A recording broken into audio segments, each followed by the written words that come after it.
Nini everyone, welcome back to our witchcraft lessons. Today we're going to be doing lesson 5. Now, hopefully you guys have been practicing energy raising and grounding because today we're going to use it. Now, today's lesson is going to be on bath scrubs, floor washes, and spiritual soaps. Many religions actually implement spiritual baths of some nature. The Egyptians were renowned for their fragrant natron baths. Priests would bathe 5 times a day because they would hold ritual 5 times a day. Now, these here, the ones that I'm going to be teaching you, are actually hoodoo in nature, although you will see my Egyptian influence in my magic here. Let's see here. Now, numerology. Now, numerology has played a bigger part in modern hoodoo when it comes to mojo making and baths and stuff like that, because of the odd number principle. A lot of people seem to think like odd numbers hold a lot of power. Now, I personally like to use 3 and derivatives of 3, so 3, 6, 9, 27, stuff like that. It's just because it is linked to the number 3, and 3 is a power number for me. Other people, if you want to bring luck into your life, then maybe you want to do 7 ingredients, because that's luck to you. The number 7 is luck. Or maybe you really identify with the number 4, so you really want to use the number 4. That's fine. The most popular are 3, 5, 7, and 9 ingredients, okay?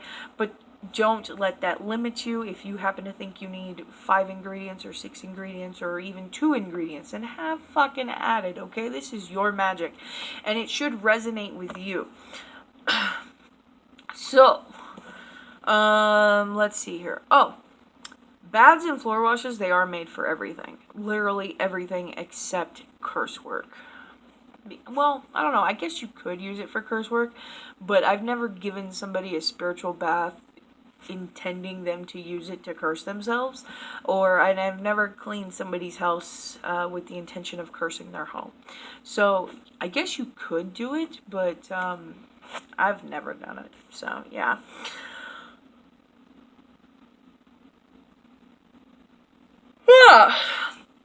Now, when it comes to baths, scrubs, floor washes, things of that nature, they're all going to be made different. They're all going to have different ingredients, but they do follow a basic formula. And that basic formula is minerals, liquids, and herbs. Now, you can have an all-herbal bath, just like you can have an all-mineral bath. That's up to you, but I personally like the mix of the two. I think that minerals and herbs should always be together when it comes to baths and scrubs and floor washes, okay?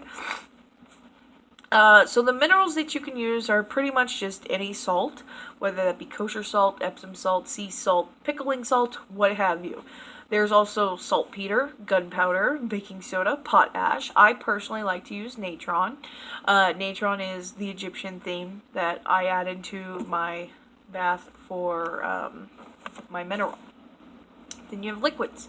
It could be urine, ammonia, vinegar, essential oils, colognes, and toilet waters like Florida water here. Or even established washes. So maybe if you've made a wash before, you can add a little bit in that to your new one. Almost like making sourdough. You take the mother, you make your batch, and you take a little bit out before you finish making it to remake the mother. You know, kind of adds the cycle into the dough. You can also use pine salt, established cleaning products, or stuff like that. Whiskey or other alcohols. Now for herbs, it's pretty much any plant matter, roots, herbs, barks, leaves, what have you, any kind of plant matter. Now some herbs are brewed into a strong tea and added as a single ingredient when it comes to their recipes. So if you ever come across a recipe that says cleansing bath tea as an ingredient or something like that, just know that they've taken like 3 to 5 ingredients, made a cleansing tea, and used that as one ingredient, okay? Now I like to bathe before each ritual. That's just the way that I do it, but you can bathe anytime. Let's say you've got a hot date, alright, and you're going to make a little love wash, or love bath, okay? And you're going to take your love bath before you go on your hot date. That's totally fine too. Let's see here. Okay, when it comes to bathing, what you're going to do is you're going to get naked, and you're going to stand in the tub with your bath water. Now, this is not like take a bath and soak and stuff like that. This is a different type of bath. This is sponge bathing. So when you take your ingredients, okay, well, let's back up here a little bit. Let's say you're going to do a cleansing bath, okay? So you're going to get yourself some natron or whatever salt you want to use to clean yourself with, because salt is purifying. You're going to take that and you're going to empower it. So, do I even have, yes I do, okay. Got my pink Himalayan sea salt right here. So I'm going to take my salt and I'm going to work my energy up, get it going, and I'm going to place it around it. And I'm going to tell that salt what I want it to do. In fact, I would actually pull it out of the big container and actually just use my hand here, just for whatever it is I'm adding to the bath. So I'm adding half a tablespoon, okay? That would be part of my recipe, and I'm gonna close my hands over it and I'm gonna empower it. So all that energy that I've raised, I'm going to push into the salt, and you can feel it. You'll be able to feel it when it comes to pushing energy and stuff like that. It's also visualizing. Okay, you're going to visualize the energy that you've just raised in your hand is going to be entering into the salt, and you're going to physically push. You're gonna like tense up your muscles as you visualize the energy leaving you and entering the salt, and then you're going to place your salt into your mortar and pestle or your bath or whatever it is that you're doing, okay? You're going to do the same for herbs and liquids. Now, when it comes to liquids and stuff like that, what I like to do is actually just pour it over my hand once I've raised energy, and that allows it to hit my magic and become empowered as it goes into whatever it is I'm making. All right, that's my method. So that's empowering. That is magic. You have just performed your first witchy thingy, besides raising energy. You've empowered your first bath, and you are ready to go. It is magical. Okay?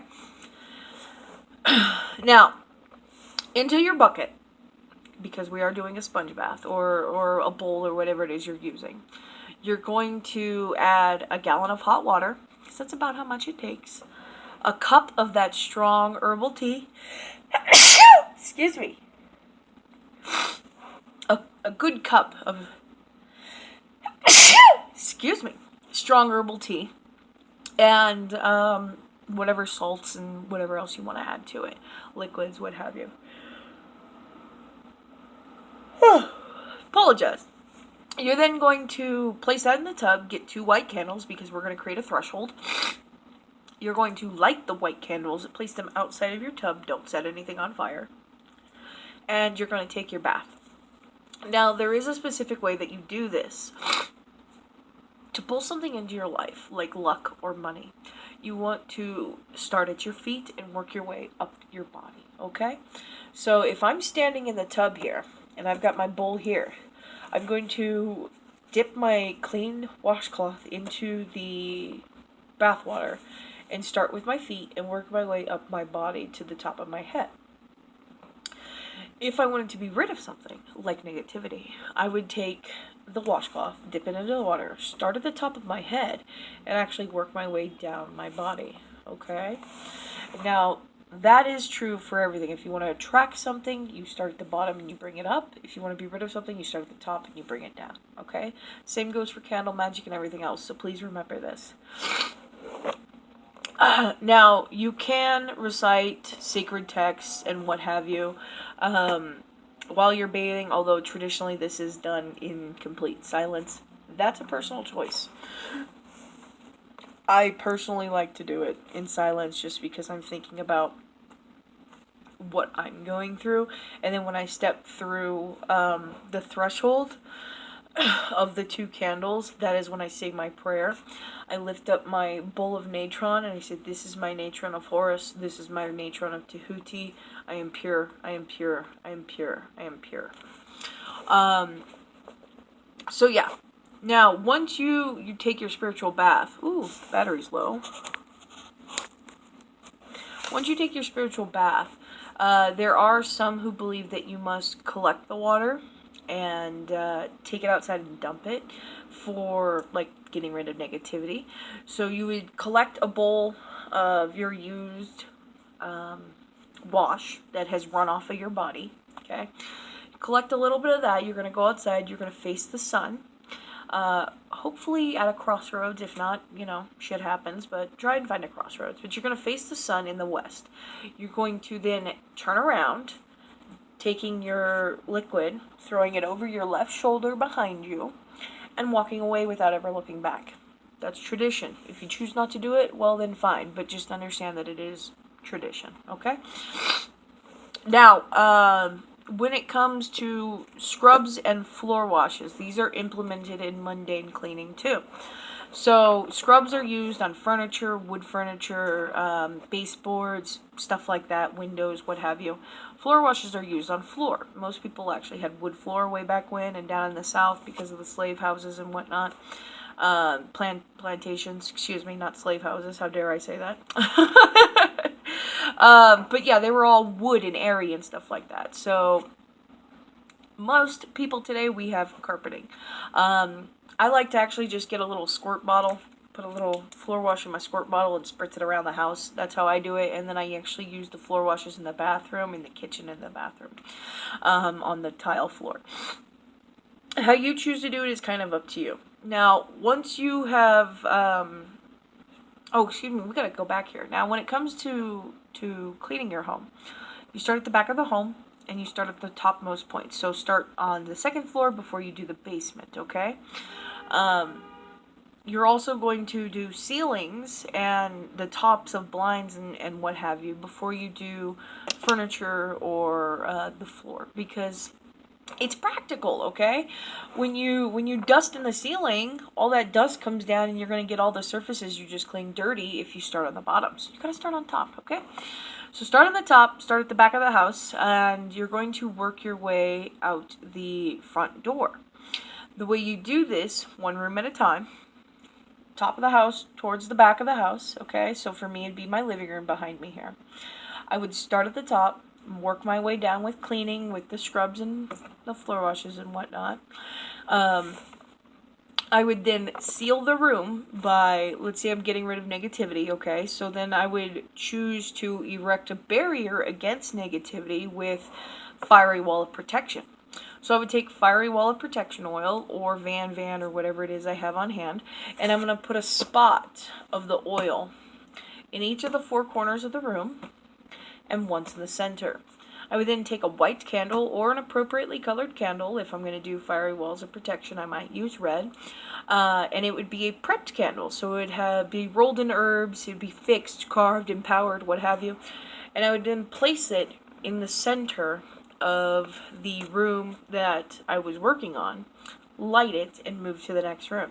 So I would do the living room first, then I would move to my bedroom, then I would do my bathroom, then I would do the entryway, then I would do the kitchen. My last room, I'm going to sweep or vacuum outside the living room or the front entrance door. I'm going to sweep everything out, or I'm going to vacuum out of it, because ours is carpeted. Our entryway actually leads into the building, almost like a hotel kind of thing, because we're in condos. But yeah, we're going to go outside the door. You're going to pull everything outside of the door. And usually when it comes to scrubs and floor washes, you're doing some type of cleaning. Anyway, so you want to get that negativity out the front door. So once you have crossed the front door, you're going to, again, take your oil, Van, whatever you're using. You're going to perform a 5-spot pattern in each of the corners of your threshold, and then one in the center. You do not have to burn a candle outside of your door, but you should mark it with an oil, okay?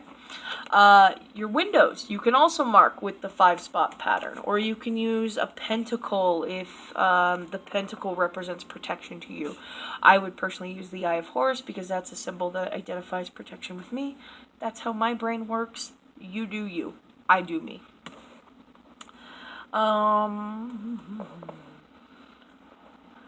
Let's see, I think I've covered it all.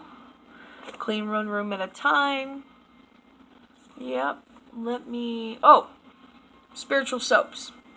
Now, if you were to come to me, and I, being your hoodoo doctor, prescribed love bath for you because you're trying to attract a new lover, okay? I would also give you a soap. Maybe it would be rose soap, maybe it would be patchouli soap, maybe it would be jasmine soap, whatever. Those are all flowers that are actually linked to love. So you would take that soap and you would do your bathing that with me. Shouldn't say with me. I will be present. To give you your spiritual bath, okay? So once you take your spiritual bath, you don't have anything left. I would give you soap. So you would use soap at home to scrub your body normally, but you would also be scrubbing your body with a magical instrument in order to attract love. So spiritual soaps, they're... I used to have some... Hold on, let me pause here real quick. Okay, we're back. So I found one. So this one here is jasmine soap. Alright, so if you were to come to me and I give you a soap like this, you would then use this like you would any normal soap in the shower. Okay, you're going to clean your body with it. Okay? And this would be a magical tool. This would be something that has been empowered. Maybe essential oils have been gone into it, or flowers have been pressed into it, or what have you, okay? You would just use that as you would a normal soap, but understand that it is a magical tool. There are tons of commercially available products that hold great tradition in hoodoo, like Florida water here. Big, huge cleanser. This stuff will knock out anything. I swear to God it will. Something else you need to know about bathing. I have never seen any type of negative working, any kind of curse work or whatever attached to somebody withstand 2 weeks of spiritual bathing. Never. Excuse me, not 2 weeks. What am I saying? They're done in 2-week cycles. 3 months of spiritual bathing. So really it's like a month and a half of spiritual bathing, because you go by the timing of the moon. You would follow the moon phases and whatnot. Now, it's kind of up to you on how you want to do it, but traditionally, full moon is attracting things, or the pinnacle of energy, and then the dark moon, no moon and stuff, is where you get rid of things. So if I wanted to be rid of negativity, if I think that somebody had cursed me or something like that, or sent a little demon spirit my way or something, I would do a spiritual bath every day during the full moon to waning moon, which is 14 days, and then wait another 14 days as it goes from waning to full. Maybe I would bring in some kind of protection during that time, and then the next 2 weeks from full to waning, from full to new, I would again do a banishing bath or a cleansing bath or something like that. And 3 months of that, because 3 is a power number for me, equals to a month and a half of getting rid of negativity and bringing in positivity. So again, I've never seen any sort of magic withstand spiritual bathing of some great number. Actually, I've kind of got a story for this. Now, there was this chick, crazy girl, absolutely crazy girl. She was a witch. She was able to manifest. But she was a complete psychopath when it came to history and stuff like that. Like, she actually believed white people had no culture, and we stole all of our culture, and we raped our mothers and ate our children up until the 20th century. This is what she believes. Nutbag, right? But she was a witch, so I think she did wind up sending something my way, because her and I got into it over this. I'm like, you're fucking crazy. But it was literally one spiritual bath. One spiritual bath got rid of this entity that was supposed to torment me. And I was like, something's in my home. Spiritual bath. That something's gone. What do you know? I guess she's not as good as witch as she thinks she is. But a lot of talk. Anyway, I think we're covered now for spiritual bathing. We just hit the 20-minute mark. So, that is it for tonight, guys. Synapte.